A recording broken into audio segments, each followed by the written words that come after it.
একটা ভূমিকম্প হবে পৃথিবীর পূর্ব দিকে। পৃথিবীর পূর্ব দিক মানে এই যে ভারত, পাকিস্তান, বাংলাদেশ, শ্রীলঙ্কা, ইন্দোনেশিয়া, ঠিক আছে, এই সিঙ্গাপুর, এই যে কন্টিনেন্ট মালয়েশিয়া, এটা পৃথিবীর পূর্ব দিক। এদিকে একটা ভূমিকম্প হবে। তারপরে 7 পৃথিবীর পশ্চিমে একটা ভূমিকম্প হবে। পশ্চিম মানে বোঝেন না?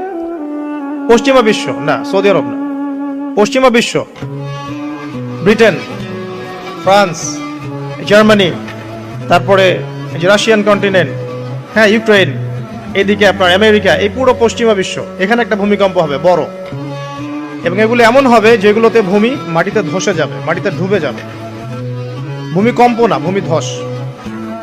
8 পৃথিবীর মাঝখানে মধ্যপ্রাচ্যে একটা ভূমিকম্প হবে, যেখানে আমাদের সো কল্ড আমিরুল মুমিনিনরা থাকে, এদের এখানে একটা ভূমিকম্প হবে ইনশাআল্লাহ। আর 9 ইয়েমেন থেকে একটা আগুন বের হবে। ইয়েমেন থেকে একটা আগুন বের হবে, যে আগুন মানুষকে হাসরের মাঠের দিকে তাড়িয়ে নিয়ে আসবে। আরেকটা বলেছেন 10 নাম্বার, সূর্য উঠবে পশ্চিম দিক থেকে। সূর্য উঠবে পশ্চিম দিক থেকে, তাহলে আর সময় নাই, পৃথিবীর সময় শেষ।